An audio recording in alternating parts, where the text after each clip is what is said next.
All right, good morning, good morning, good morning. We are 10 o'clock right now, right on the dot. So we want to get started. We're very mindful of your time, and so we just wanted to make sure that we get started right now. So we begin our Service Excellence series. You guys have already participated in the beginning section of delivering excellent customer service. This is part 2 of that series, and today we're going to be talking about um, how to deliver student-centered communication in various formats. So today on this training, you have VP Karen Steels, you have myself, Tretha Harris, Laura Flores, Dr. Catherine Olivares, Dr. Chantel Blake, and we have content providers, Dr. Solomon Tension and Jordan Sutherland. So as we talked about in the first portion or part 1, the art of great customer service, we moved to the art of great communication, and keeping in mind and remembering that retention begins the moment the student enters our locations, and we're mindful of that. And so in this series, we're going to talk about how to communicate effectively with students using texting platforms, using our phones, emails, and even in virtual environments. I encourage you as we're going through to chat in responses. We're going to give you some examples, and we want to get your feedback as we're going through those examples.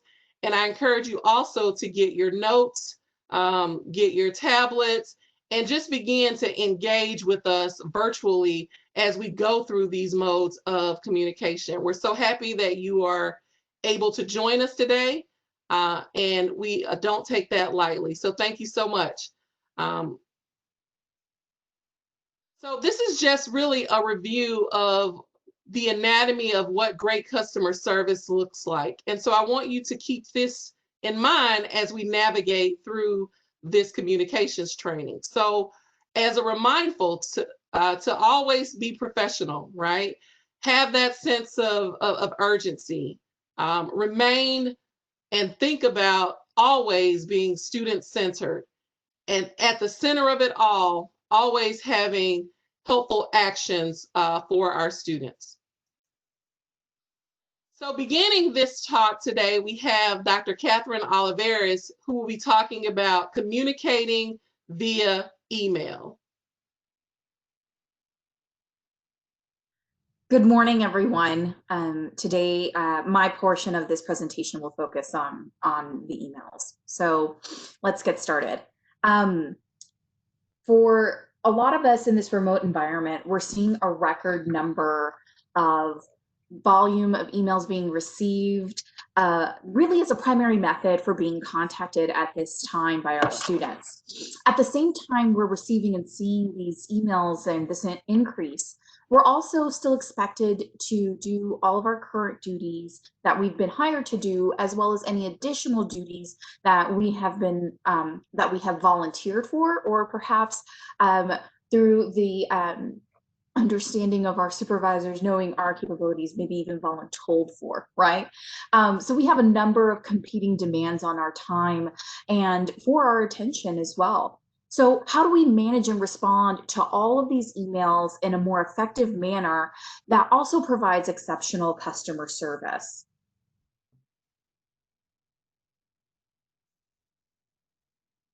So as we go through managing our emails, especially within or when we consider the higher volume of emails we are receiving, we may find ourselves wanting to have an auto reply that lets people know that these are unusual times and we're all doing the best we can, and we'll get as quickly as possible to the person's response. And you know what, that's a great idea, but here's the thing. We all are aware, and our students are very much aware, because they've also been upended, right? And sometimes an auto response can feel like a canned response, or maybe too robotic in nature, right? And it's not necessarily that level of personalization that students desire or want to hear when they're in this unusual space for themselves. And as well, when we think of our students as customers and providing additional customer service, we don't want to rely too much on that auto response, right? It's good to have one for sure, especially if you're going to be out of the office for an extended period of time or any period of time where you truly will not be aware or responding to your emails. So yes, having an auto response is very much important for that. However, if you're in the office and you are responding to emails, maybe just at a slower pace, if you do have a couple of minutes and you see an email message come through, then you may want to go ahead and respond to that.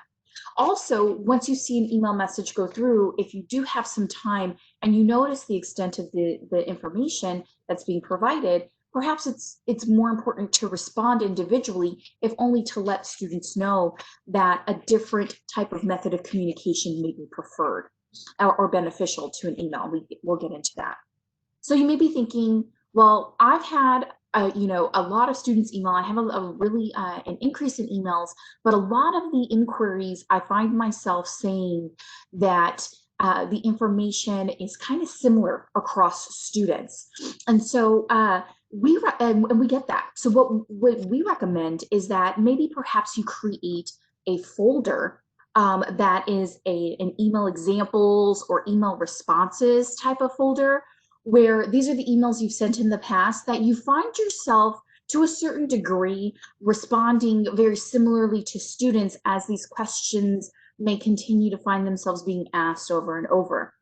Don't auto forward this message. Of course, you'll definitely want to copy and paste the message and personalize it to the individual student, and also make sure you make any edits, right? We'd hate to use the different tense or wrong tense, or maybe address something different than what was asked. So do find yourself editing those as well. This is just kind of one suggestion of managing your emails and being able to respond in a timely manner. Because sometimes when we use the search and find feature in our email client, it can be a little bit of a rabbit hole, right? You start searching for something and then you realize that's probably not the best word and you keep going. Or maybe you find something that catches your eye, but it's not really important, so we kind of get a little lost in that. So doing that kind of a scan may be more time consuming. And so that's probably not necessarily the best thing to do. Just have them saved in a place where they're going to be saved at in a folder. Additionally, don't forget to check your junk mail and your quarantine emails. When we're managing through our emails and we get a lot of information a day, sometimes depending on the types of emails from our students, if it's an external email, aka it's not from someone else at DCCCD, then we may see those emails thrown into our junk email or maybe to quarantine, and we don't necessarily catch those right off the bat. And so one way to make sure that we're checking our emails and being more timely in our responses is to check those particular folders for any emails we may have missed.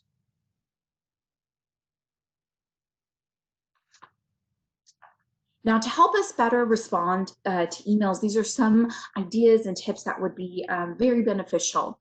And the first one is when you're responding to emails to students, address them directly if the name is known. Again, personalizing your responses to students is so important. But if you don't know their name, don't address anyone to any particular sir or madam or anything like that. We don't want to inadvertently offend anyone. Rather, if you're unaware of the student's name, because we know sometimes even in emails, there's a text message mentality, they might not include all of that information, right? So use a standard greeting of good morning, good afternoon, happy Wednesday, happy Thursday, something like that. Don't get too informal where you're just like, hey, it's me, right? In an email. Don't be too informal, but do be respectful of the person, right? Another tip in responding to emails is something that we want to remember is that emotions are really hard to interpret via email, and our messages can often be misunderstood. We don't have that opportunity in an email to really share and express our feelings and emotions to our students. So it's important to be clear and concise. Don't beat around the bush. Don't use jargon. I know we're all familiar with certain things in Navigate. Maybe it's a colleague, maybe it's how we address each other. don't use that jargon with our students because sometimes they may not know what we're referring to, and we want to be clear with them. We need to make sure that when we're responding to emails, we're clear with our students. We introduce information to them as necessary. We introduce ourselves to them, and then we provide next steps, especially if there's any directions that need to be taken on the student's part. Be very clear about those next steps for them. And always remember to be BLUF, B-L-U-F. Keep the bottom line up front for our students. Make sure that the information they need to know is right there. Don't take too much time. Get to the point. Be respectful, but also don't, not give them what they need. Some additional tips when responding to emails. If you're writing a longer email to students in response to an inquiry they may have, remember to always use headers and then bullets or numbered lists. Headers in an email is really important. It provides specific direction to folks. And those numbered lists and bullet points really give the reader an easier way to get through the email. And think about our accessibility training that we've had. I know in one of the modules we did for accessibility, there was some information about providing a block of text versus providing headers and then numbered information and whatnot in an email or any type of text we provide. And so that's something to also keep in mind, is our emails also providing that accessibility need to our students and to other folks that we may respond to within our organization. It's a really good way to just start making sure we keep that direction in our emails. And it helps all of our students, and anything that helps all of our students or other folks we may encounter is a good thing to do. And then remember to always proofread. Again, take it from me. I have a tendency to overthink on certain things, especially when it comes to emails I send out. I overthink, I check twice, and then I'd really prefer to only send once rather than to have to correct myself. I hate to send an email that maybe I didn't check enough and then see that I missed a letter. I perhaps put the wrong verb tense in the email, or worse, I've misspelled someone's name in the email, and even worse than that, I've misspelled my own name, right? And so I personally recommend that you type up an email in a Word document first. I do this because, one, I have a tendency to, I've done this before. I'll start typing up an email in response, and I won't watch where my mouse goes, especially now that I'm working primarily from a laptop. And I would hate to click the send button if I haven't had a fully thought out email, right? So for me, working out my email first in a Word document totally helps with that, because it helps with the proofing, it helps to see it. And then there's a second reason, right? So this is twofold as far as using a Word document to send an email.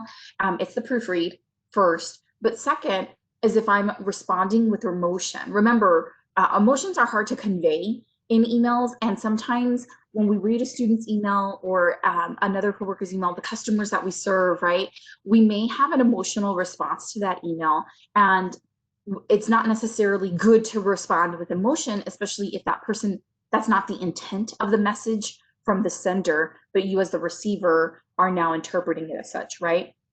So take a moment, go to a Word document, start typing up that email.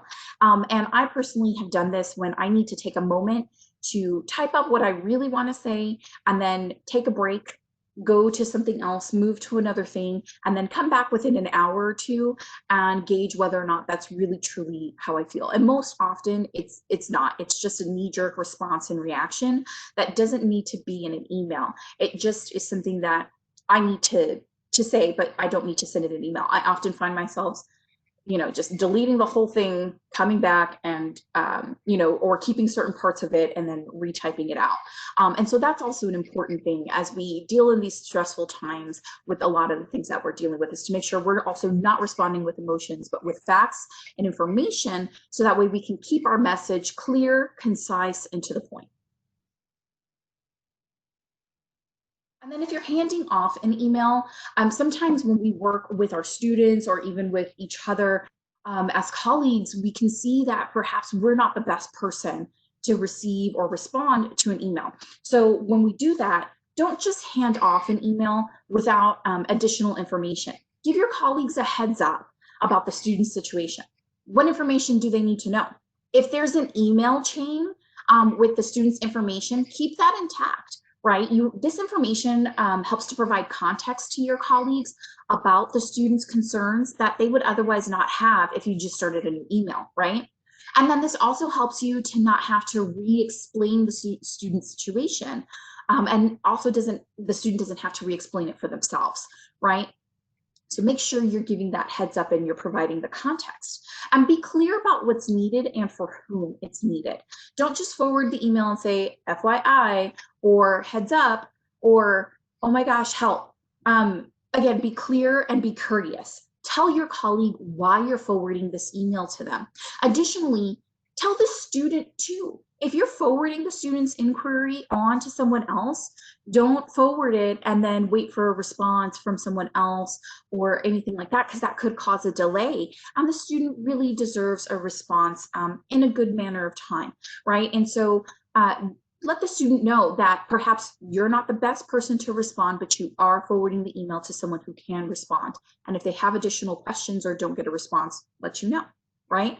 So that's something that you'll want to make sure of. And that's whether you're forwarding the message or if you're even just, carbon copying the CC in an email to someone to make sure that the student is aware of that as well.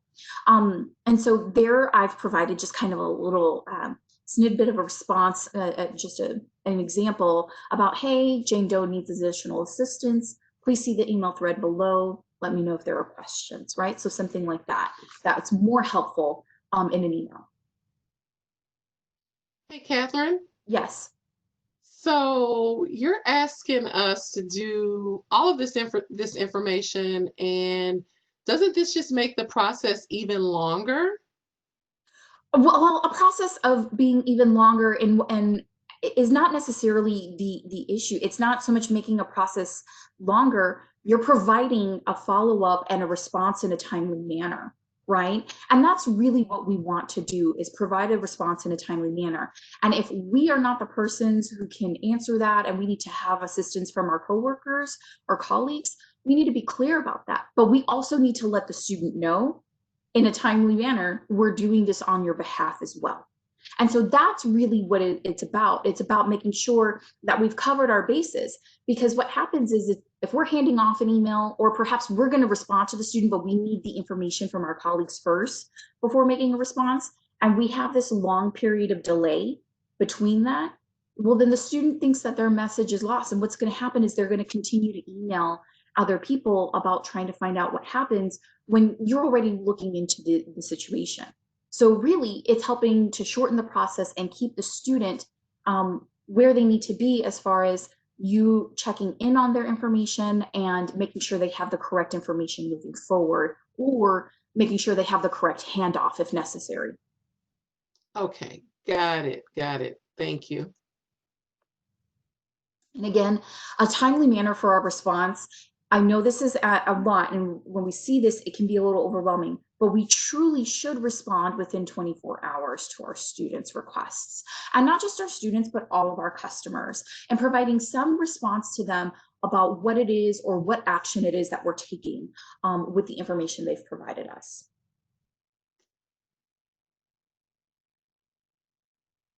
So what I have provided here as well is just some additional tips for responding quickly.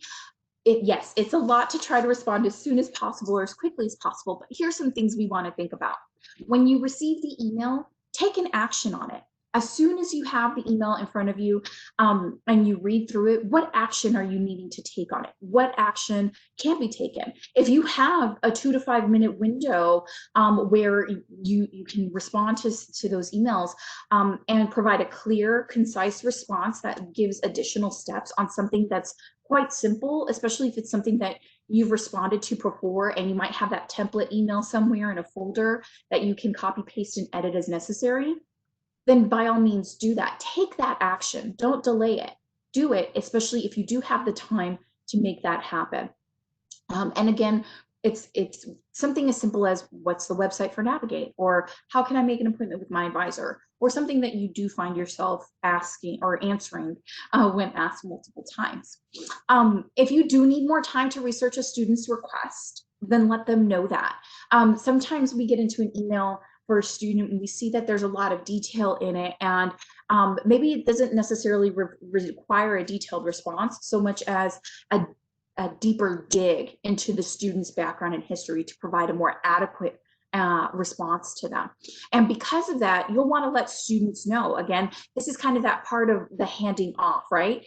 Are we necessarily handing off the student, or are we trying to figure out something on the student's behalf in order to answer that question for them, right? And so it's really important to say, good morning, good evening, whatever time of day it is for the student, and to let them know that to better assist you, I'm going to have to dig a little deeper into this, and this may take some time, and give them a window of a response period.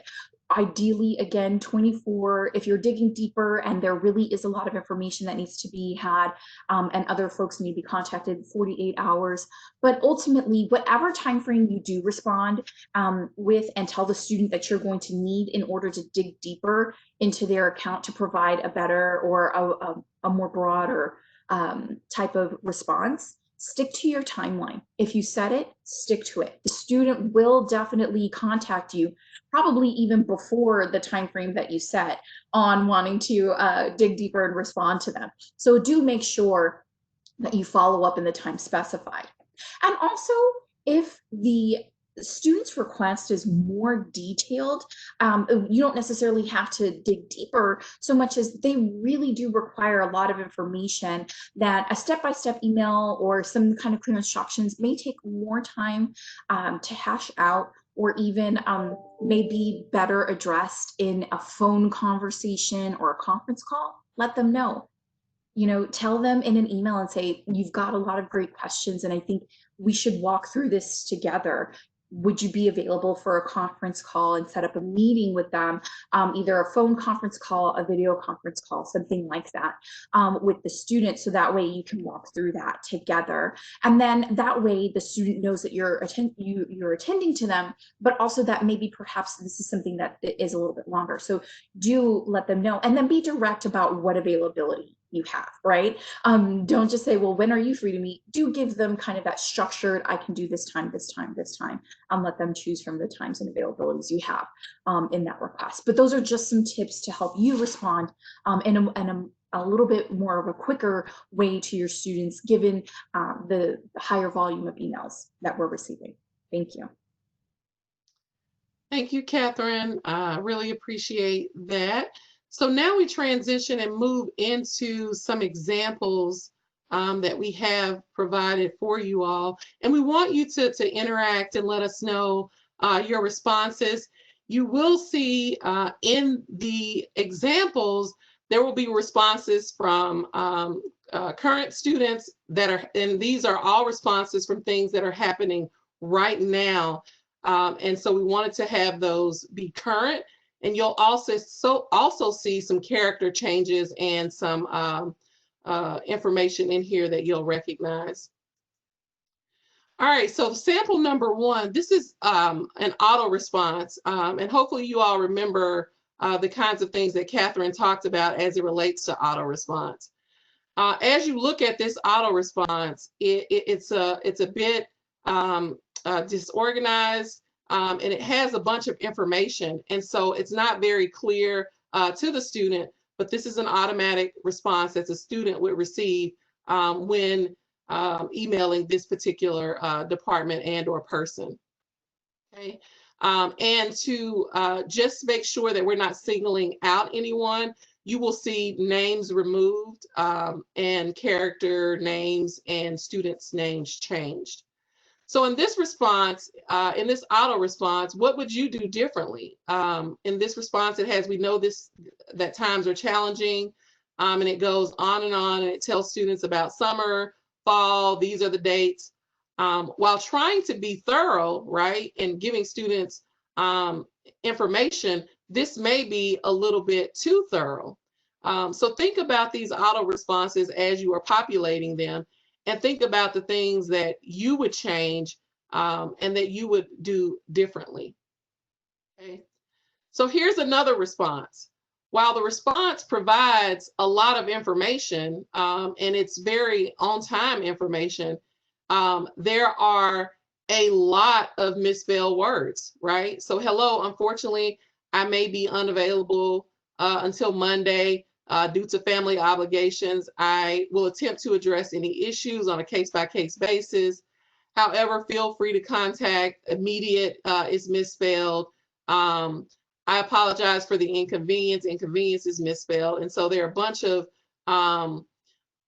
misspellings. Thank you for your patience and understanding during this time.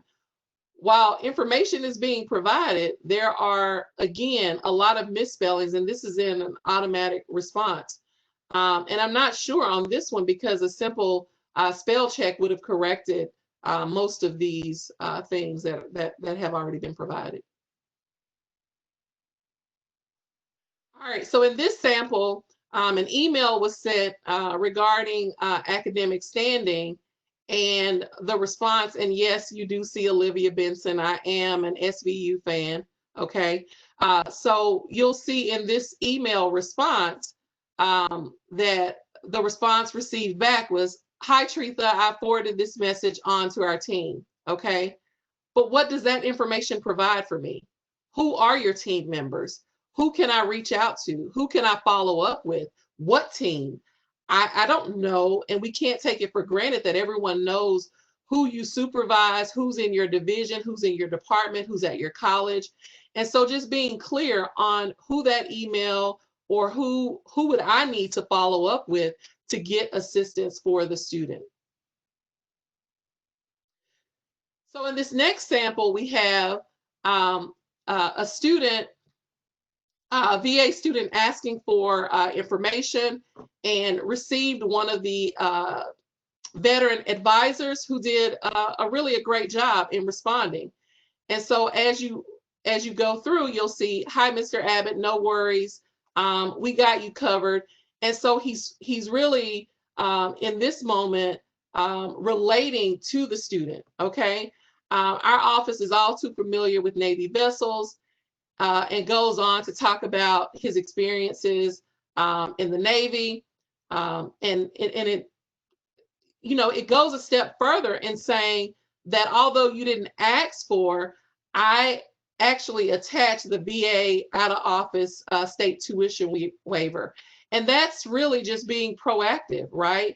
And providing students the information that they may or may not have already requested, but that this advisor knows that the student will need. And so in this next sample, this is a sample where the student is writing to an advising department and, you know, "Hello, my name is Annalise Keating. I was scheduled to have an appointment." Yes, this is How to Get Away with Murder. "I was scheduled to have an appointment with an advisor today between 3 and 4, but I never received a call. Please contact me at your earliest convenience to resolve this issue, please." This is the student. The student is begging, okay? And so the response was, and it was a really good response. "Hello all, Ms. Keating had a 1:30 appointment, letting you know who the advisor was. She had an appointment with Olivia Pope today. Upon speaking with Olivia, a WebEx invitation was sent to Ms. Keating, letting you know how they communicated in this virtual appointment. Olivia was advised to be sure to put in Navigate notes, and then the documentation that comes along with it." And so this email let the person inquiring know that the student had been assisted, what time the student was being assisted, who the student was being assisted by. And so we want to provide this thoroughness to our colleagues so that they're aware. Okay, and so this last sample is a sample for a professor to a student, okay? So the student in this example is emailing the professor about a quiz. So it's, "Good evening, Professor Mike Ross.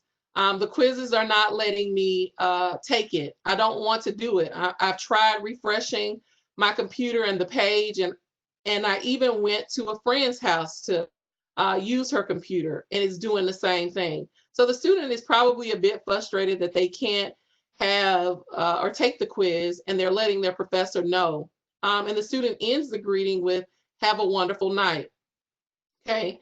And so the professor is responding, Donna, I see you were able to do the quizzes. Are you using a different browser now? Did you clear your browser? Just kind of troubleshooting with the student. And are you getting a message when you try to take the quiz? And if so, what would that message be? Dr. Mike Ross. And so then the response is, I'm using the same browser, and this is from the student. I cleared it. I even updated it. And I'm getting the same message. And the professor is going back and forth with the student, trying to troubleshoot and trying to figure out and solve whatever their issue might be with this particular quiz. And the professor even goes a step further and says, can you take a picture for each one and send it via email? This way I can help you troubleshoot. And so just going that extra mile and making sure that students are assisted, they understand it, and they will be forever grateful in that you are trying to help them resolve their issues. And yes, in this sample, this is a sample referencing Suits. So if you watch Suits, you'll recognize the names. So now we move to communicating via telephone. Well, we just went through some examples, emails. I hope that you all saw some things that we could do better, saw some things that were wrong, and that we need to work to resolve, okay? Communicating via telephone. In this section, we will be, Dr. Chantel Blake and VP Karen Steels will be presenting in this section. Hi, everyone. I'm so glad that you're on today. I really appreciate all of the efforts that each of you have made to try and respond to our students in a timely manner. And we know that all of the tips we are sharing today will help you to improve all of those efforts. So I'm going to focus a little bit on some phone engagement tips. And I think the first thing that I want to say is that in this era, you know, phone calls may not be the most popular way. It's kind of considered old school a little bit for students to make phone calls, yet in this environment with COVID, we see an increase in students who are trying to reach us by phone, even though we know that we aren't at our desks, we aren't in our offices, yet many of you are reaching out to students using Google Voice. A good 100 or so of you will be added into the calling queue, the calling center that we are operating out of from LaCroix. And so there are still opportunities for us to be mindful about our phone engagement. And so first, some of the benefits of communication by phone are that, one, it's just a great opportunity for you to engage with students in an intimate way. It's a one-on-one dialogue. You can build that rapport. You can build relationships even within one phone call. They can hear your tone. They can hear your response. They can hear your ad libs, your or that's good, you know, encouraging words. They can hear those things. And emotion can be conveyed both ways, either from yourself and from the student. You can hear if a student is in distress, if they're worried, and you can pick up on those context clues. Some of the limitations, though, are that you don't have the benefit of visual cues, so you can't see them, you can't read any body language, and you're unable to share information visually like we are here today. So I'll talk to you about 10 tips for student-centered phone engagement. And so that's really important. We're not just talking about skills that are necessary for making good phone calls. We're really talking about phone call engagement that keeps the student at the center. And so the first piece is, for me growing up, my mom called it home training. Maybe some of you know what home training is, of just being polite, being kind, coming into a room and you are expected to speak and say hello. So we want to start out with being personable, just starting out with a positive greeting, ensuring that the student feels welcome. And let me tell you, when it gets busy, I am the first to admit that I've been guilty of answering my office phone with, "This is Karen," especially if I feel like I look at that phone and I know, who might be on the other end. But we really shouldn't, get into a habit of answering the phone in that way. We really want to start out with something warm that introduces ourselves and our role. "Good morning. Thanks for calling Dallas College. This is Karen," or "This is VP Steels. How can I help you?" Something like that. Whatever the uniform way that your office may choose to answer phones, I think that's an opportunity for you all to talk about how would we like to greet our students. I'll tell you a super quick story. My younger sister, Candace, I remember in high school, she worked for Domino's Pizza. And let me tell you, they made them start out by greeting customers by saying, "Hi, thanks for calling Domino's Pizza. We're having a great day." Well, I overheard my sister one day standing in the Domino's store, and I heard her say, "Hello, thanks for calling Domino's Pizza. We're having a great day. How can I help you?"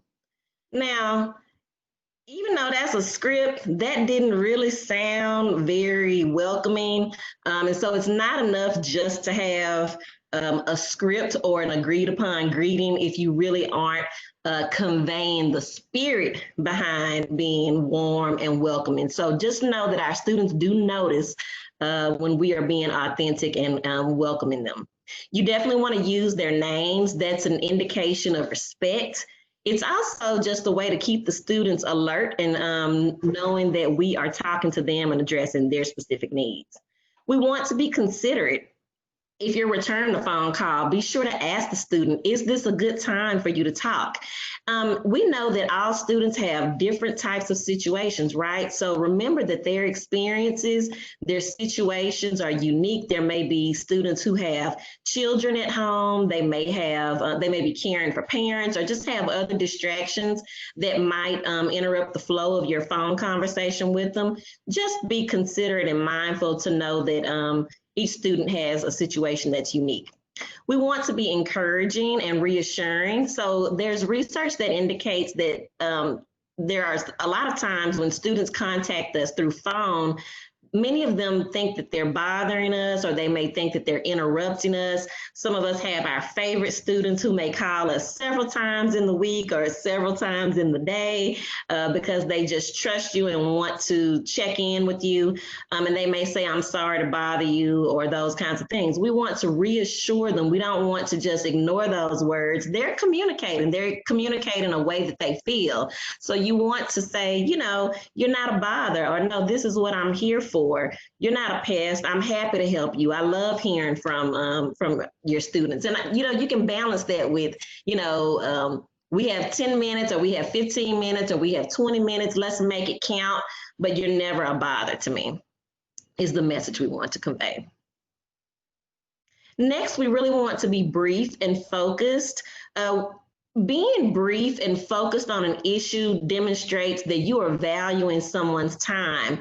While we would love to be able to kind of shoot the breeze and catch up with all things that are going on in our students' lives, we know that you have numerous students that you're trying to respond to and numerous needs that you're trying to address. And so you want to be brief, you want to be focused, and really aim to solve the issues that the student is needing to be addressed or to remove the barrier that they're experiencing.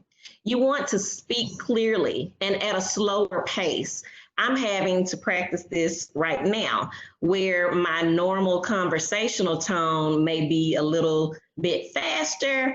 I may be a little bit more informal in my conversational tone, but when you are talking with a student, remember that they are hearing this information for the very first time. We serve a significant portion of first time in college students, first generation students, who have not heard of this terminology before. They don't understand what TSI, PAA, and all the other alphabet soup terms that we have. They haven't heard those things. We talk about them on a regular and ongoing basis. And so we may have a tendency to speed through those topics when we really want to make sure we're taking our time, going through each item slowly, clearly, and giving that student the opportunity to really process what they're hearing. And that makes them to feel a little less overwhelmed and makes them understand that we want to make sure that they are able to understand all of the good information that we're providing. Next, you really want to be sure that you're listening attentively. So active listening really starts with the notion of you listening to understand. That means we have to really force ourselves to resist making assumptions.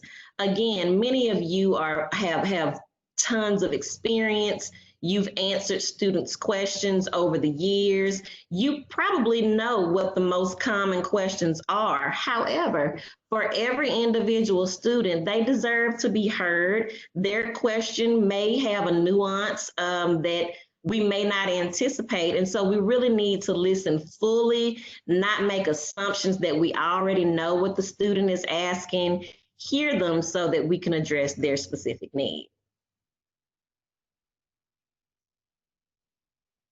Next, we always want to pause and give a space for inviting questions. And I use the word invite very intentionally. We don't want to just quickly go and say, okay, do you have any questions? All right, let me go ahead and talk to you about the next step. No, we want to actually pace ourselves and give room and say things like, you know, I know that I've covered a lot of information. A lot of this may be new to you. What you're doing when you're saying those words, you're feeding into validating the student. You're saying, I understand. This is a lot of information. I understand that this is your first time hearing it, and I welcome you to ask questions. I don't expect you to know all of this information.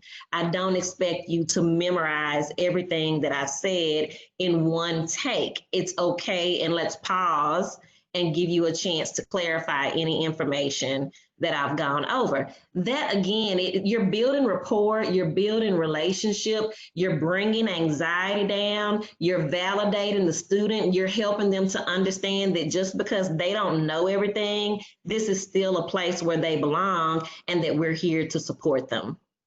You want to seek solutions and avoid a simple, I don't know, response.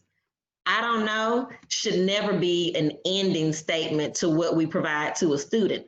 Let me make sure and be clear that I'm not saying that it's not okay to not know information.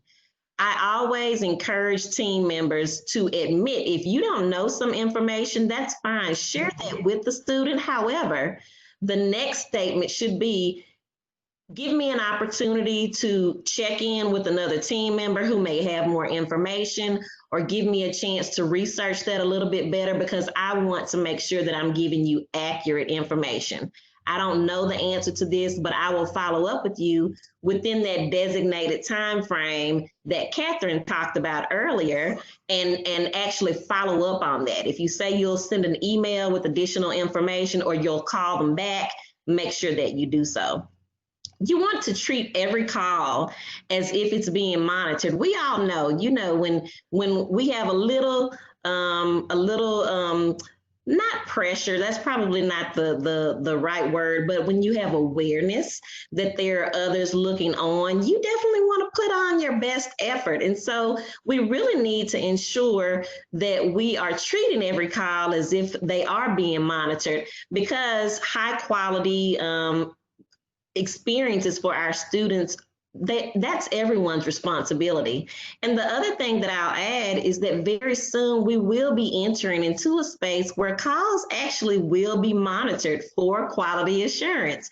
I know many of us have heard that statement when we've called many vendors or services that we've used personally, and we really want to offer the same opportunity to our students. And it's not from a gotcha kind of perspective for the staff. It's really from the standpoint of what we're doing right now. We really want to hear the student's experience, learn from in the ways that we can make improvements and provide that support and training to our team so that they can know these are the appropriate ways to respond, and we're going to equip you with the tools so that you know what to do.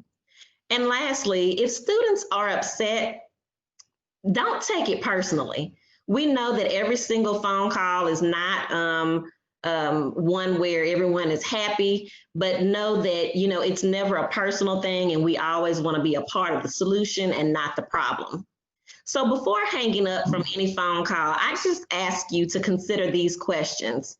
Did I include a warm greeting? Maybe if you had an off start to the call, if you didn't start out with a warm greeting, it's never too late to include kind words. It's never too late to insert a warm statement. You can always recover within the conversation or towards the end of the call. Let them know that you appreciate their commitment to their own education.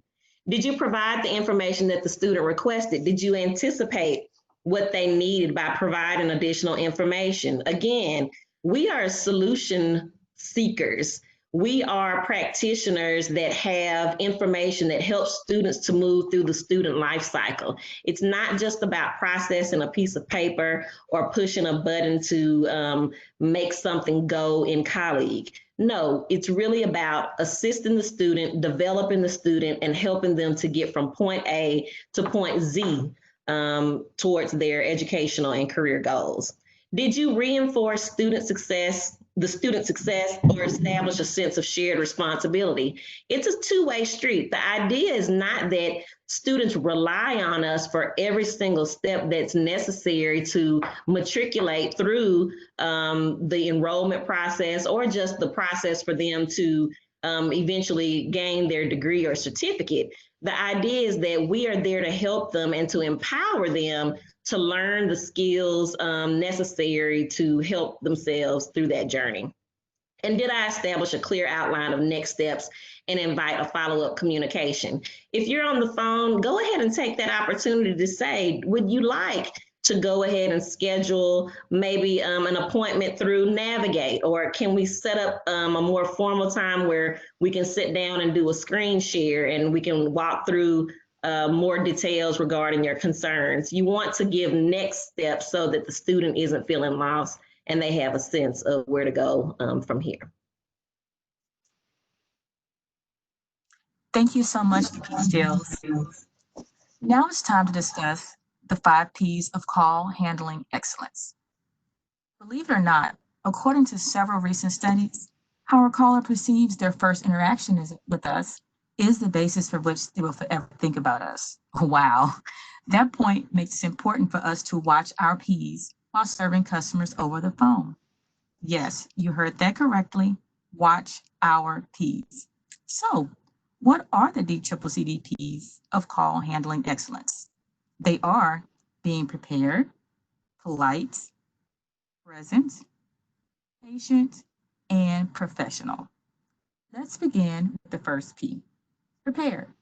I guess you may be questioning, Dr. Blake, how can I be prepared for a call and I have no idea what the caller wants before I answer? Well, that's a very good point. However, being prepared in this instance is defined as being knowledgeable on general services, procedures, and processes within the institution. Thus, prepared for us means, but of course is not limited to, staying up to date with the DCCC news and events, being familiar with our website and SharePoint, knowing the basic functionality of campus technological platforms. A few examples of these are Navigate, eCampus, eConnect, and WebEx. Additionally, it's important to stay abreast with academic calendar dates. Also, remaining abreast on DCCC credit and non-credit program offerings. Lastly, having a writing utensil, notepad, reference materials, or any other job aid that you usually use readily available. If you can think of ways to be prepared in this presentation, please enter those into the chat. So let's transition into the next P, polite. Being polite isn't just about saying please, excuse me, and thank you. It's about giving our customers the same respect and consideration that you would expect from someone to give you when you're trying to conduct business over the phone. Many people think that handling phone calls is something that anyone can do. For sure, anyone can just pick up a phone and answer it, but not everyone has the emotional maturity, knowledge, or customer service skills to properly navigate through difficult calls and remain polite to each and every customer. Now, let's discuss being present. Be present. A study conducted by the American Psychological Association reports that the mind and brain were not designed for heavy-duty multitasking. What this means for us is that we are going to have to be truly present during a call. We need to disengage from all other activities and focus on our caller. Remember, every call that we receive is the most important call of the day. Next, patience. Patience requires us to be steady, even-tempered, and avoid interruption. Impatience is said to occur when we perceive that something is blocking us from attaining a goal. One way to combat impatience when handling a call is to disconnect mentally from all other projects. When we are handling a call with excellence, we must train ourselves to prioritize pleasing the customer on the line. Focusing on excellent customer service while handling customers over the phone will assist us in remaining calm, understanding, and patient. And lastly, but certainly not least, professional. Our communication skills play a massive role in the conveyance of our professionalism over the phone. Our tone of voice, our pitch, the rate in which we speak, our articulation, our pronunciation, and our diction all truly matter. Additionally, smile before answering and when speaking to customers. This may sound silly, but it actually does improve the perception of our clarity to our customers. Lastly, let's touch on body language when handling a call. Just imagine that a customer stepped in front of you when you answer the phone. Would you fold your arms if you were frustrated? Would you frown, or would you make faces in front of a student on campus? If we want to keep our students happy and our college alive, which I know that we all do, we should conduct our calls with the same body language and actions that we would with a live person. Acting with poor body language during a call really does affect the way that we project our voices. And as it turns out, most people are very perceptive at reading our emotions, even when they are unable to see us. In closing, remember, every person that reaches out to DCCC deserves, and yes, I want to emphasize that they deserve to receive service from a person who is prepared for the interaction, polite in delivery, a person who demonstrates respect by being present and patient on the call, which all results in a professional interaction, even if they are unable to see us. Thank you. Thank you so much, Dr. Blake. Thank you, VP Steels, in this section. So, Dr. Blake, as you were going through the 5 Ps, I was just thinking, man, I'm going to make up a chant for this, right? And so, while I won't sing on this call because I don't want to blow everyone away, but you know, what do you think about that? I think I could do something. 5 Ps, right? We could have our own chant. I think that you could very much do something very nice, and we will have our own chat. We will give you your Beyonce moment. Okay, don't egg me on, right? Don't egg me on. All right, thank you so much for all of this great information as it relates to handling phone calls and doing so in an excellent manner and keeping that in mind. As we move to some of the examples, I want you all to start thinking about what are some things that you would do differently, better, as we navigate through some of the phone conversations. While I would love to put up the recordings of some phone conversations to protect our students and our staff, we will not do that. So I'll talk you through some examples. Teresa? Yes. I apologize for interrupting in the center, but I'd like to just give one moment for Dr. Seabrooks was able to join us for the call, and I think he'd like to address the 254 participants that we have dialed in. So Dr. Seabrooks, you have the floor. Thank you so much for allowing me to just a few moments. And I was taking notes. I was trying to get those 5 P's down because I'm going to mind my P's and Q's as I communicate with folks. I just want to say how grateful I am personally for you making the time to determine and identify strategies to more effectively. I think you know because of the work you do how difficult and how challenging at times our prospective and current students are navigating, and folks are not able to find kind words in many places left in our society, and I think us positioning ourselves, you taking the initiative to be able to better serve and connect and identify and meet the needs of our students is huge. I've been telling folks, and I will not back down off this comment. The work that you all do is absolutely the most critical work for our district right now. Your conversations, your emails, your communications, your correspondence will make the difference between or getting mad or making another decision or being a part of the power of the Dallas County Community College District. And so I do not take the work that you do lightly.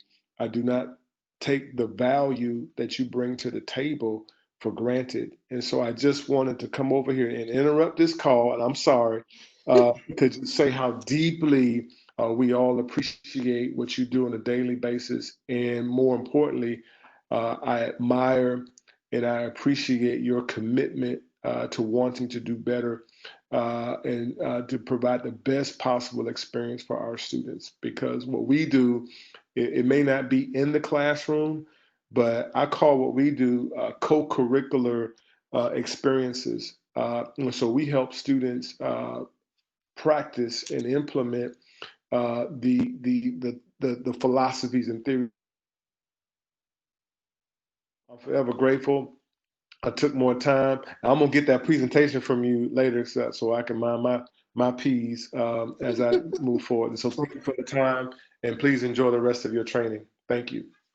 Dr. Seabricks, we're going to hold you to it. I'm going to provide you the quiz as well.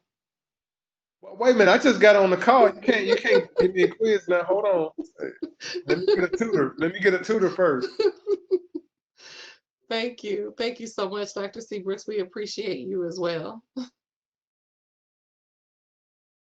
All right, so guys, we're going to transition into some of the examples that we have, and we want to talk about some of the examples. And the first one is an example related to, we're still on phone conversations, right? Related to an employee hangs up on a student, okay? And this was on purpose, okay? So an employee is talking to a student, and the student is giving the employee information. And as they navigate through this conversation, the employee becomes frustrated, agitated, and just hangs up on the student, okay? So we all know that that is not something we want, right? Now, what I'm not saying is, I'm not saying take abuse from any student, employee of the like, but in this particular phone conversation, an employee just hung up because they were frustrated and did not want to deal with the student. Keeping in mind that as you're dealing with students, oftentimes what they are going through has nothing to do with us, right? It has nothing to do with you personally. As VP Steele said, it is simply they are frustrated with what they're going through, their experiences, their lack of understanding. And so always keeping that in mind. And we definitely do not want to hang up on a student at any time. Okay. So in sample 2, this is one that we've been dealing with a lot lately, and that's dealing with the frustrated parent. And again, the same has held to be true with the frustrated parents.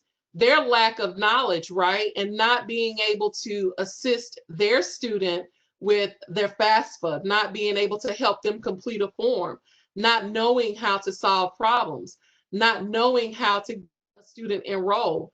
Again, it's from lack of understanding. And always keep in mind when you're dealing with the parent, right? You need to make sure that you have all the FERPA guidance. You need to make sure that you have permission to talk to them about that student with and giving and providing the student's information. Sometimes parents are frustrated because they want to know what their student may or may not be doing in their classrooms, and you can't provide that information because you don't have it on file to be able to provide it. And so just, being honest with the parent, I would love to talk to you about this information, or I would love to get you that information, but I cannot provide it for various reasons.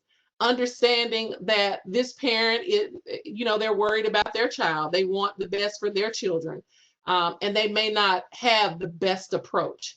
It is up to you to de-escalate that situation when you're dealing with a frustrated parent. So this is an example that the LaCroix staff is currently dealing with, and it's students that have been waiting in the calling queue, right? So they've been waiting for some time in the calling queue, and you finally get to them. You get to them and they're frustrated. So while the student has been waiting in the queue, you want to acknowledge that you realize that the student has been waiting, right? I know that you've been waiting for some time, and I apologize for that. And just go the extra mile to making sure that you're able to assist the student with whatever their need may be. And in instances like this, acknowledge it. I know that you've been waiting. I'm here to assist you. And just kind of changing the atmosphere with that particular student. Now, this is one I saw recently, and it was very disturbing for me, is a student called seeking advice on an advising line, right? They wanted to get some more information for advising. But because the student was frustrated, they went through the list and started calling every line, and they got someone on an admissions line. It had nothing to do with advising, okay? And so you want to navigate that student to the right area. You want to make sure that you've assisted that student and said, hi, well, you've called the admissions line, but I can get you to the advising line or get them to their specific advisor. And as you're navigating that, right, let the student know, because at that moment, they may not know who their advisor is or recognize who their advisor might be. And so let them know, say your advisor is so-and-so, and I'll get you right over to them. And our next sample, this is a sample where the phone call was disconnected. Again, at LaCroix, because of where we are with internet connection and the numbers of individuals that are on the internet, a phone call may accidentally be disconnected, and there may be a loss of connection. So what do? I would love to hear what you all's responses would be in instances like this. What would you do? In this particular instance, the staff member waited for the student to call back. And that's really not what you want to do. You want to be proactive and, call the student back or email the student back if the opportunity allows, and let the student know, I was disconnected from the call, internet is poor, whatever the reason may be honest with them and let them know while they were disconnected, and apologize for that disconnection and that interruption in service. And so this is a big one. And this one is transferring callers many times, right? So a student has called in, you've transferred them to one line, they're being bounced from one agent to another and to another. And what you all should realize that when this is happening, okay, this is a bad example. This is an example of bad customer service, one, and two, this implies that the staff has no idea. They know nothing about the structure, that they're not able to solve the problem, and that our structure needs work if we're not able to understand where we are sending students. And so providing that warm transfer is very helpful. One of my staff members has done a really great job of doing that, making sure that the person on the next line is available. Let me see if, such and such advisor is in their office to assist you. And then making that transfer of when you call the other line, I have, Susie on the line, and Susie is waiting for whatever the case may be, and not transferring students from number to number. Please do not do that. It's very, very frustrating, and the message that it sends is a very bad one. I even had a student say that directly to me, is that I've been bounced around 15, 20 times, and really, I don't think anyone knows anything about what they're doing. And we don't want that message to be conveyed. And then our last sample for phone calls, and always keeping in mind rude behavior and/or a bad attitude, right? Everyone has good days. We have bad days. You will go through various moments, and especially in times like this. Just keep it in mind that this may be the very first time that you've talked to this individual. They didn't cause these problems. Each phone call should be a different person. It should be a new opportunity to assist someone. And they didn't participate in whatever might be causing you to have a rude behavior and/or a bad attitude. You want to remain professional. You want to be polite to our students. And I know this is sometimes easier said than done, but it can happen, and we are expecting it to happen. We don't want the student by any means to feel like they've been abused, like they've been put down by our staff members. We want to greet them. We want to have a very good attitude, because really and truly, as VP Steele said, they can feel your energy as you are talking, and we want to make sure that we are providing students with the best experience.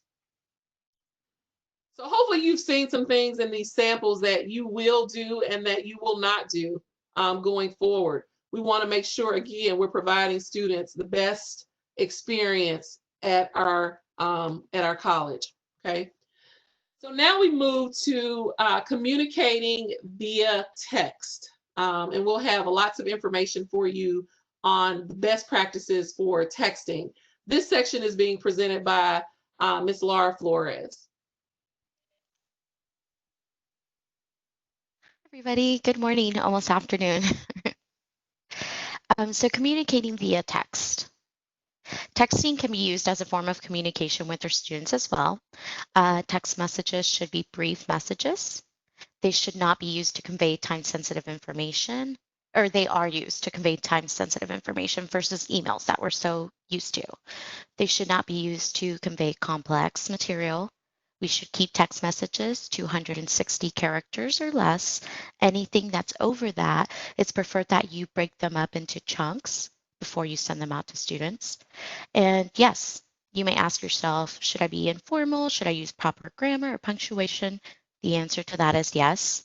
And you should avoid abbreviations. Not everybody may be aware of the lingo or abbreviations that we use, especially students. Laura, I'm so happy you talked about the proper grammar and punctuation, because I know in my family members make fun of me and say, you're the only one that writes complete sentences in text. So I'm glad to hear that is a great practice. I think it is. And I find myself sending text messages to students and I may think, oh, this is boring. But in a sense, we're also conveying that professionalism to students and kind of, setting a level of expectation from us as staff members for them, and they know what to expect from us as well. And in the era of personalization, it's important to realize that our students desire a genuine connection to our institution. They still need a helping hand through this hidden curriculum that we have. And by hidden curriculum, we mean, enrolling, going through the enrollment process is a big process in itself. It's almost like its own course. So students need help throughout that, and texting can alleviate some of the concerns that students have. Students will respond to communications that are personalized to their needs and concerns. And then texting will allow them to also realize that texting is not going to replace what we do. And exceptional customer service and authentic care can help with this. So the power of the text. When used correctly, texting is a powerful tool that can increase applicant conversion rates. So we're seeing higher enrollment rates. We're alleviating that summer melt, between that period within a student graduating from high school and then that fall immediately after. Students often get lost through that summer process. So texting can be used as, sending them nudges to help guide them through the enrollment process. We can help connect students with the appropriate departments, staff, and services at our campuses. We can nudge students to complete financial aid applications, and we know financial aid is important for our students. Who doesn't want to have financial aid awards ready for their fall classes or spring? So this can help with that as well. And text messages can also help increase our retention rates for the students that are here with us. Maybe they have one question that somebody can help answer in December that will convince them to come and re-enroll with us in the spring. So texting, when done correctly, is a very powerful tool. So to text or not to text. So you want to think of your end goal. What does your department wish to accomplish through a texting campaign? Is it for outreach and recruitment purposes? Are you wanting to provide awareness to services on your campus? Are you wanting to just invite students to one of your events through Student Life or a financial aid workshop? Are you personalizing the guidance that you provide to the students throughout the semester? Or are you just re-engaging applicants? And that's something that, for example, our district outreach team is helping with. They re-engage with students who decide not to enroll in classes, and they're texting with them to help them through their enrollment process or application materials. So how and why? So through texting, you want to establish the following when you send out text to students. You want them to know who you are. You want them to know why you're texting. And you also want to allow students the option to opt out. And as you see on the right side of the screen, there's a sample of a message that's letting the student know, hi, this is so-and-so.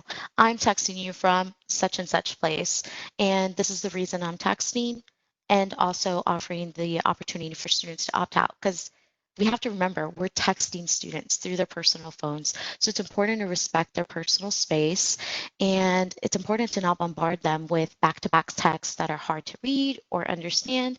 So just make sure that you keep it brief and intentional. So targeted texting. Will your text communications be used to target a specific population or a general population? For example, are you texting incoming students from, high school? Are you texting a specific cohort of students that is only interested in a STEM program or a continuing education program? So just be mindful of the target population and what your texts look like. For example, you have a personalized message, which will be personalized to include the student's name, include your name, asking a question, versus a mass text will look more like press 1 to opt in, press 2 if you need questions for this. So think of it almost like a queue line when you call a hotline. And it's important to keep in mind that numbers don't lie. So our district outreach has recently sent out a text campaign. And so they sent a text to over 51,000 students on a Tuesday, and they got 600 responses within 24 hours. Again, this was using a formal tone. They sent a follow-up text on Wednesday, and within an hour or two, they received over 1,000 text messages. This was using a personal tone. So there's power in the words and the message that you're trying to convey to students. Students know when it's a bot or a person that's texting them. And students love and there's a personalized text message to them, and they feel more encouraged to engage and just connect with you, and they're willing to open up and let you know what their problems are and what they need help with, which is really, really important so that we can help them better. So Laura, there's a huge difference between what a formal tone and what a personal tone will provide. By looking at this slide, there's a huge difference in 600 responses versus 11,000 responses in 1.5 hours. Yeah, so with like a formal tone, a text message would probably sound more like, "Hi, we're missing your transcript. Please turn in by September 30th." Whereas a more personalized text message could sound like, "Hi, we noticed we're missing your transcript. What can I help you with so that you can turn this in?" You're asking an open-ended question. You're sounding a little friendlier, to be honest. So student might be inclined to say, "Hey, I've been contacting my high school and I haven't been able to get it. What else would you recommend?" And it could be as easy as walking the student through another process that they weren't even aware of. So there's definitely a power to the tone and just being more personalized. And like Dr. Or VP Stills has mentioned before, just providing that authentic care, no matter what, how you do it. So students know we care if we take the time to personalize these messages for them. And I want to take a moment here to really thank our district team for providing the statistical information as it relates to texting. So really want to thank Jordan and the district team for this information. And etiquette and guidelines matter. And thank you to Jordan for providing much of this information that I'm about to go over on this slide. First off, some things that you want to keep in mind are that your voice and tone matter. As I said, think of the many times that you've drafted up a text message and you're ready to hit send only to erase it and you find yourself starting all over again. So why do we do this? You're afraid that your message might be misinterpreted. You don't want to give the wrong impression. And the same thing goes for our students. So you want to make sure that they're not interpreting it as bad customer service, that you're not off-putting their concerns. So just make sure to keep your text messaging casual, yet professional. And remember, students are coming to you for help. So this helps with relationship building. Something else, know the audience that you are texting. So the way that you communicate to high school students may be different from a group of professionals that's wanting to join one of our workforce or continuing education programs. So the lingo that you use may be different. The type of way that you address them may be different as well. So just kind of know who you're targeting. Open-ended questions do help. So if you're texting a student, be inquisitive. Allow that student to engage with you, and using those open-ended questions that will help you make sure that you're asking their or you're being efficient in answering all of their questions. Be clear, concise, and efficient. Customer service should be a priority so that you're responding with the best of your efforts to address concerns. And sometimes students don't need to receive a whole paragraph. Maybe they just, want an answer, and that's okay. Establish a time frame for responses. Something that your team may want to look into or want to decide is how you're going to respond to your text messages. Do you plan to clear out all of those text messages by the end of the business day? Will this look like 5 p.m.? For some of our admissions offices that are open or other departments, they stay open until 7. So is the expectation to have those text messages responded to a day, 48 hours, maybe sooner? So just make sure that you're thinking about these guidelines when you're exploring texting options for your department. Follow-up is key. Sometimes a student is going to ask you a question that you don't know the answer to. And as Dr. Oliveras mentioned before, it's okay to let the student know, "I don't know." A student will appreciate this way more versus you waiting perhaps 24 hours to respond. So a simple, "Hey, Kathy, I don't know the answer to this. Let me figure this out and let me get back to you by 5 p.m. today." Students love that. It shows that you're genuinely working for a solution for them. And lastly, but not least, you want to know what to do in case of emergencies. And what I mean by this is that There are times where, depending on the level of comfort that the student has with you as a staff member or your department, a student may reach out with, you know, ideas of self-harm or maybe very personal family situations. So you want to think of how your team or yourself want to address these concerns. Are you going to immediately call the student afterwards? Are you going to refer the student to a care team at one of our campuses? Or will you provide the suicide hotline number to the student? So just kind of think of ways that you want to de-escalate some of these situations that do arise. Dealing with Dallas Promise students, we've had a couple of students who have expressed some of these concerns. And I know the outreach team has come across some of those concerns as well. So it's just really important to keep this in the back of your minds as you're exploring texting as a form of communication with your students.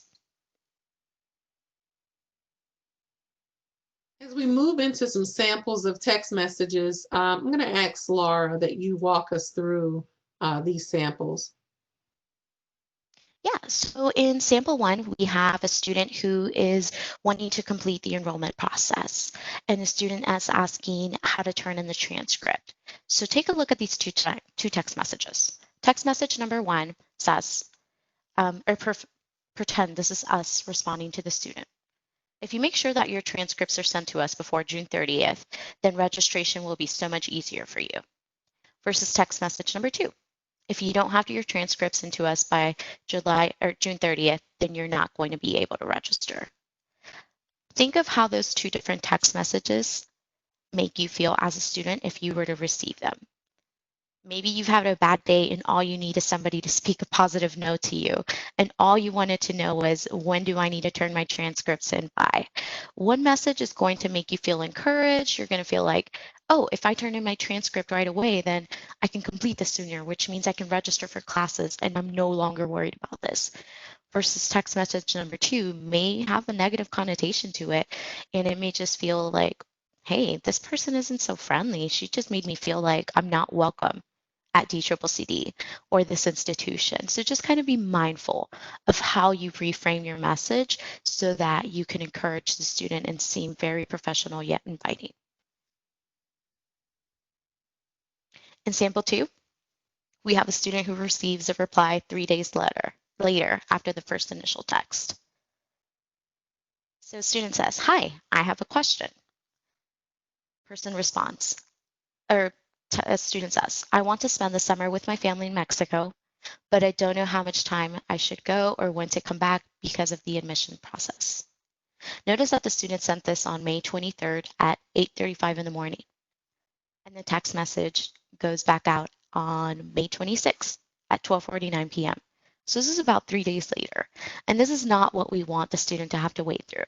Notice how the student didn't message again, like saying, hello, are you there? Anybody going to respond? Student just waited for a response. Person replies, hi, thanks for your patience. You could finish up the admissions process pretty quickly if you get started right away. I think you can finish in less than 2 weeks and have the rest of the summer open for your vacation.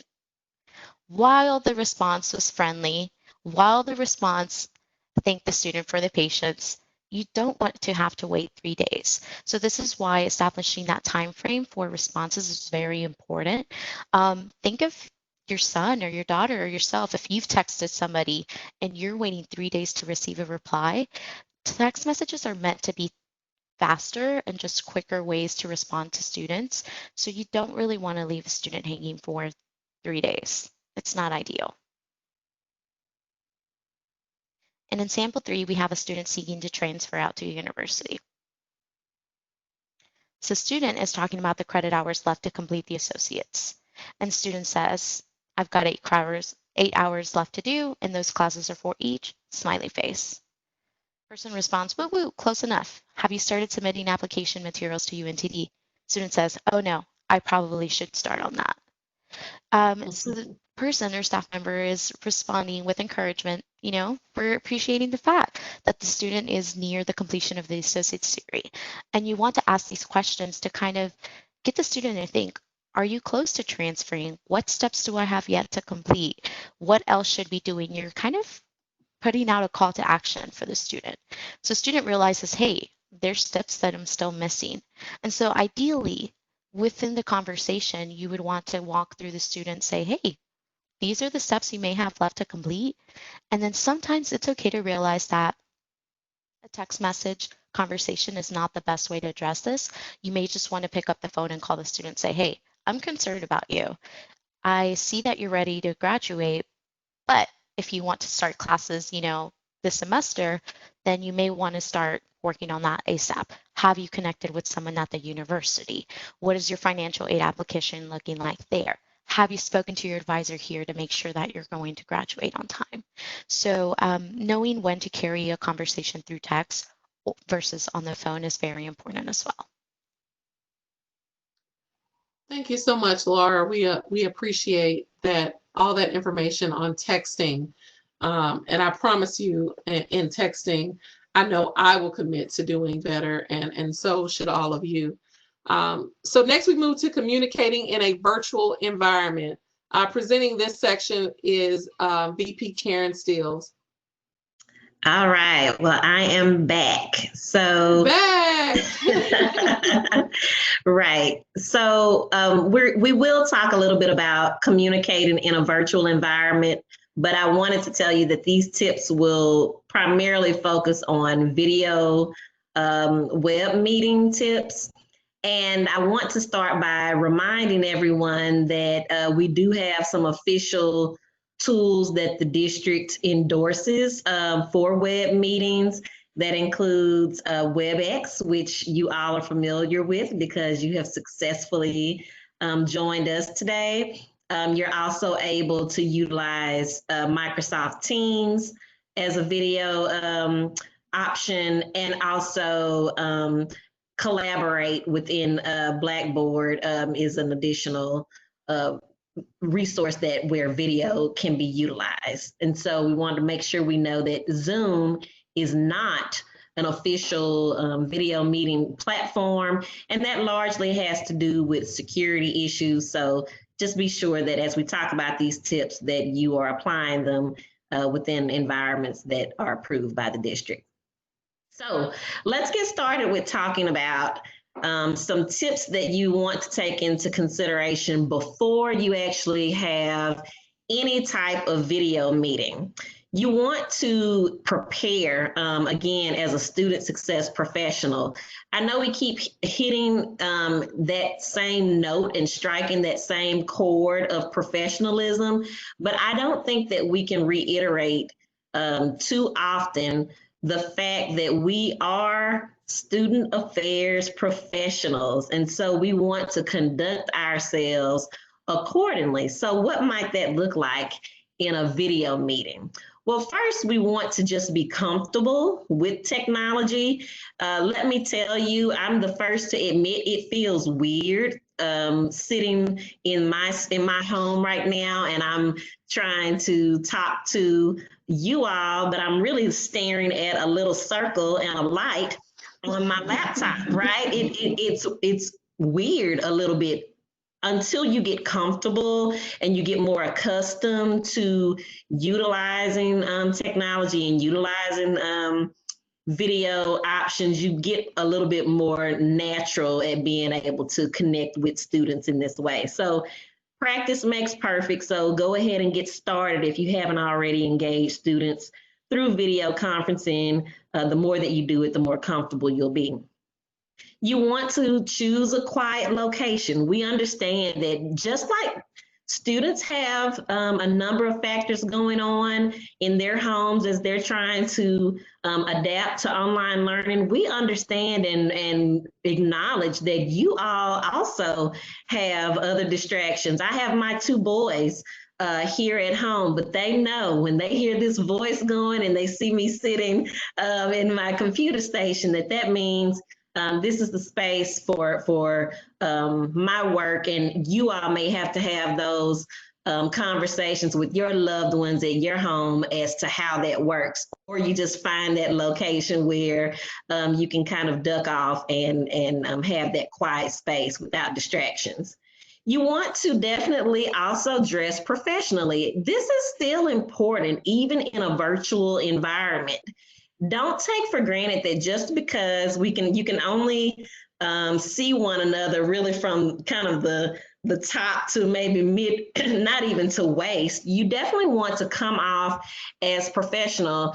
I have definitely observed a variety of ways that team members present themselves. If you're going to talk with a student, and definitely if you're going to show yourself on camera, which I do encourage when interacting with students, you definitely want to appear professional, at least up top. If you have on shorts or your leggings or whatever you have going on that's not within the camera's range, that's fine, but you definitely still want to give off that professional presence on camera. You want to check out the visual or the background that you have present within the shot of your camera. So for me, you know, it's not anything fancy. It's my blinds that are in the background that you can see. For you, you may have a blank wall or you may have some nice art. You just want to be mindful that you don't have anything in the background that is distracting, where people will want to zoom in to kind of say, what is that? What is going on? Because that's taken away from the message that you're trying to convey to students. I do encourage you to use your camera, even if the student does not.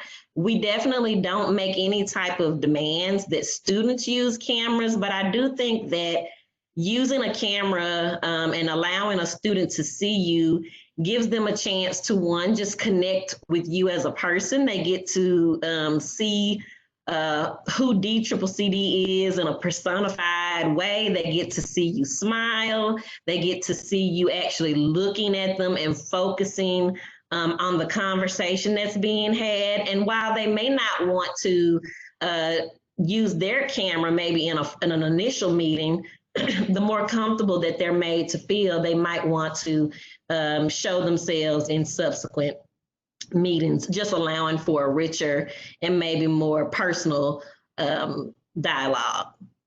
You definitely want to preview the student's advising report and any navigating notes that will help you to anticipate what the student might need. It helps you to pick up from where they might have been serviced previously, and it just gives you that insight to know who has helped them prior to you having a conversation with the student.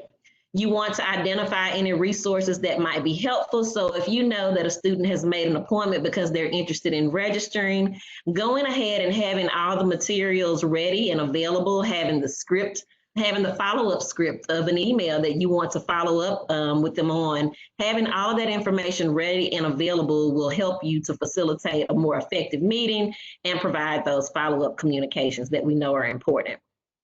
And when you can, we encourage you to email either an agenda or any task that a student can complete in advance. So if they need to fill out any type of forms, if they need to submit any kind of information that will help you to have a more meaningful dialogue with them, give them that information in advance. Some of them may not complete it, it's okay. Some of them will, and so that might save time for both them and for you during your session. Other things to consider before you have a meeting, you want to start out by managing your own expectations. We're going back to this notion of being equity minded. Remember that we really talked about this in the first round of our customer service training, where we really talked about equity mindedness being about addressing each student's unique needs. And so that being said, you really have to consider that students have different circumstances when it comes to technology, their environment, the distractions that may be present in their home, or things that may, the noise, the volume, those types of things. We are the professionals. Okay, we are the professionals. And so the expectation is that we don't have those things going on, that we don't have distractions, that we don't have things that detract from the student being able to pay attention, but we need to have that awareness and that understanding that the student is still learning. They're still developing. And actually by you demonstrating what it looks like to have a successful meeting is actually a learning opportunity for the student to know what the expectations are when conducting a web meeting. consider that students may be uncomfortable with technology or that they may have limited access to reliable internet service. So if they get disconnected or if they have trouble with the audio or with the video, if they attempt to use it, let's practice patience and just make sure that we provide alternative measures to follow up with the student if the technology fails. And approach each meeting just with the mindset, again, that you are there to identify solutions. We're there to remove barriers. We're there to help students progress towards their goals. I think no matter what communication method you use, if this is the mindset that you have before you even begin having the conversation with the student, it impacts the level of care that's demonstrated both in your words and your actions. Next, we'll talk about a few tips to consider during a video meeting. So again, just in the same vein that we talked about the other modes of communication, you want to start out with a nice introduction, that home training piece where you're introducing yourself. Share with the student your role, especially if it's the first time you've met with the student. You want to smile. I love that Dr. Blake mentioned, even on a phone call, smiling before making the phone call impacts the way that you engage with the student. Well, certainly if they can see you, if I was on this video call providing this training and, you know, I'm looking less than thrilled to be here and I'm talking in this way, you all might be in the chat saying, what is wrong with her? You know, is she having a bad day today? What is the problem? As opposed to me looking in the camera. And let me tell you, right now, I'm looking in the camera. So it gives it's a thing about respect. It's a thing about letting you know that I'm focused on you. I want you to know that I'm talking to you. That's very different than if I began to look down and away. Now I'm reading the slides, I'm looking at my, do I look okay? I'm looking over in the chat. You see, I'm looking all over the place, and that looks very different than when I'm really looking at the camera and I'm focused on you. It feels a lot different from the student's perception. And so again, this takes practice, but you want to, even if you have to look at other items that are on screen, you want to practice periodically coming back to that camera, giving that reassuring smile, giving those reassuring words, and following it up with meaningful actions. You want to inquire about the student's well-being. You know, the whole meeting can't be about what's going on with them, but we do know, just like Laura mentioned, sometimes students share information within their communications that indicate that we might need to connect them with other resources. So if a student is expressing distress or concern, we definitely want to get them connected with our professional counselors, with our nurses helpline, or with our care team and other professionals that can support them. Communicate your desire to be helpful. Don't assume that the student just understands that you have a desire to be helpful. I think that the explicit statement of saying, I'm here to help you. I want you to win. I want you to be successful. I'm proud of the steps that you've taken so far. It's a big deal that you've applied. It's a big deal that you've completed a first semester. It's a big deal that you've completed your first 30 hours. It's a big deal that you've completed your first college level math course. These things that are kind of routine things that we engage students with on an everyday basis, for that one student, it is a mammoth accomplishment. And so saying these things out loud and making sure that students can hear them and they can see your excitement, they can see that you're excited to support their wins, makes a difference in how the student feels. And last, just practice patience, knowing that there may be challenges in using the technology. You want to clarify the meeting goals. So again, don't make assumptions that the student is on the same page with you about what you hope to accomplish. They may have accidentally filled out the wrong information when they made their appointment through Navigate of saying what they actually wanted, or they may have changed. They may have started out thinking that they had one intention in the beginning, and then they have a different need once they meet with you via meeting. So just be sure that you clarify the goals. You want to keep that meeting focused with those outcomes in mind, even again, articulating very clearly, by the end of this meeting, this is what we hope to accomplish. This is where we hope to get you towards, and this might be a stopping place where we would consider this a win. Short, effective meetings are definitely oftentimes more impactful than trying to pack everything into one meeting. So it's not necessary to schedule an hour-long meeting where you're trying to explain the full pathway, explain the enrollment process, explain transfer, and explain career opportunities all in one meeting. No, that actually is probably overwhelming for a student anyway. And so break it up into bite-sized pieces so that students can hear information about a focused task, complete that task, and then we follow up with them to help bring them along for the other pieces. Then you want to be sure to use visuals, share your screen when appropriate, especially when we're referring to the website or we're referring to a process where we want them to be able to complete certain steps. If we want to show them where they can go on eConnect to update their mailing address, or where they can go on to eConnect and request a testing referral.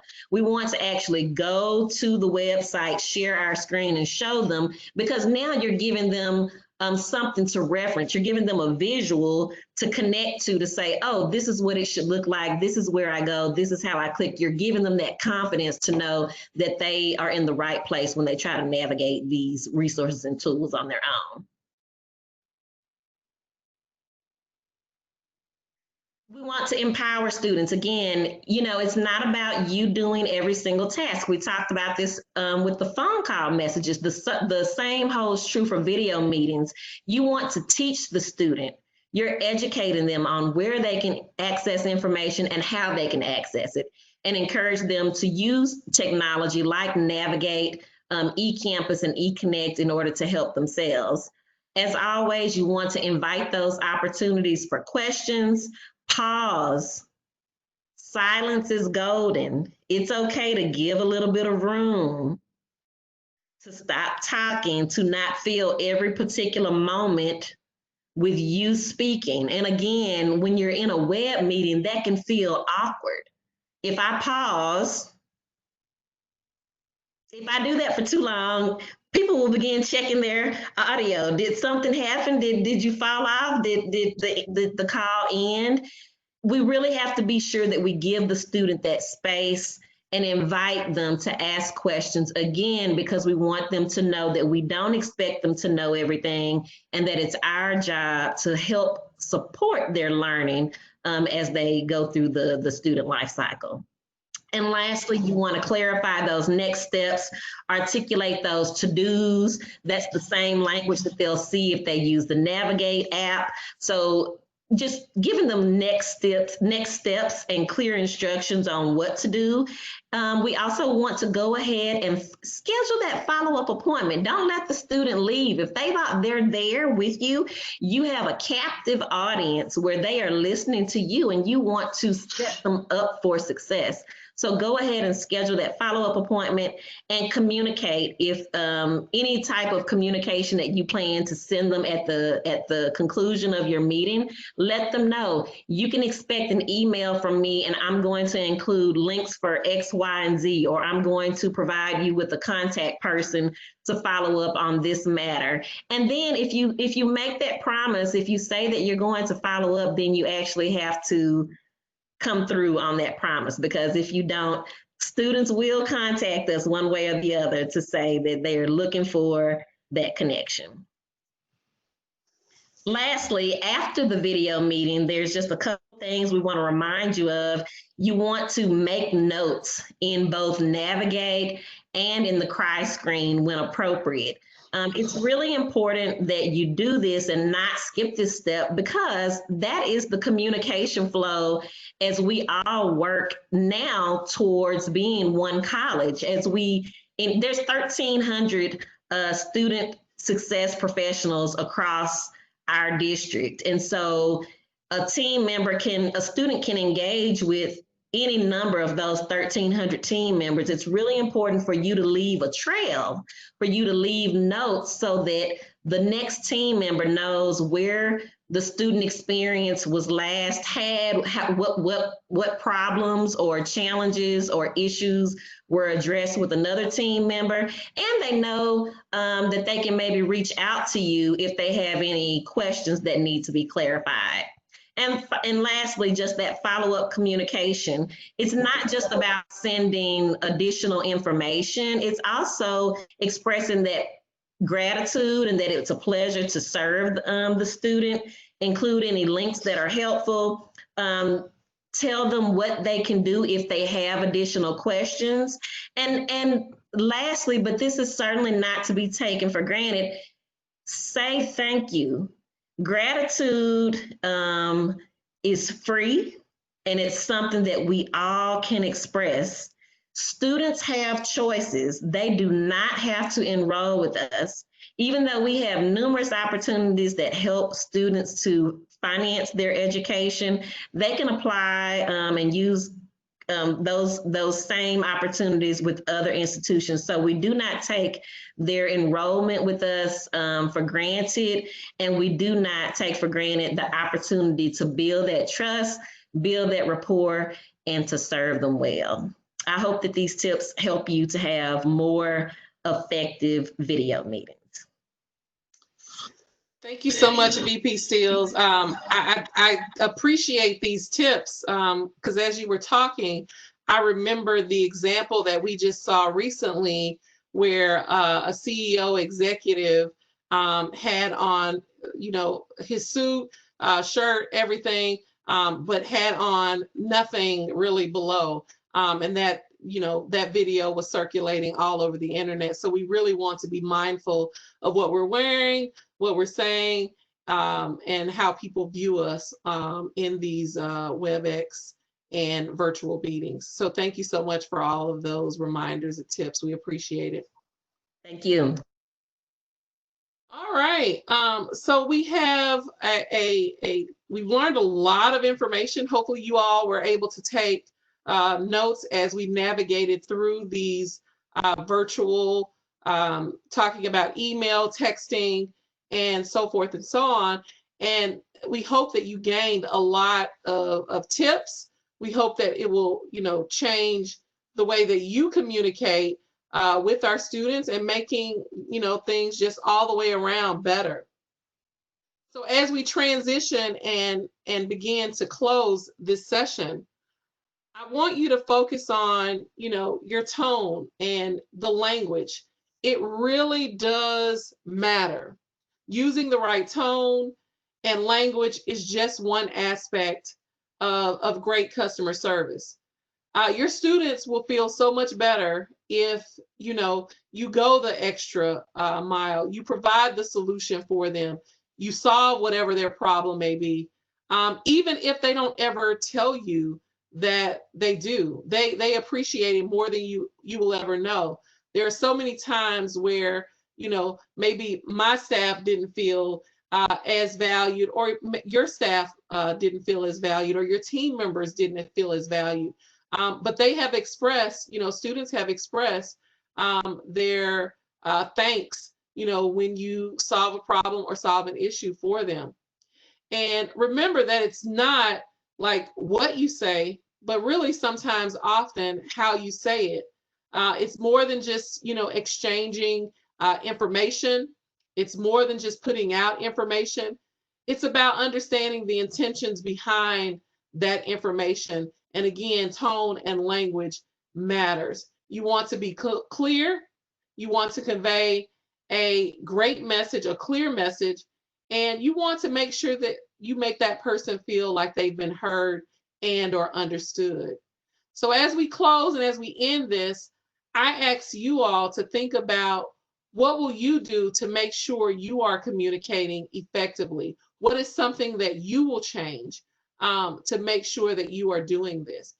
And as we leave this training, I want you to think about it, write it down, interact with it, and make sure that you're making a conscious effort to communicate more effectively and clearly with our students and our internal staff. We thank you so much for joining us this afternoon. Now, we started in morning, now it's afternoon, and we hope to see you on a future training.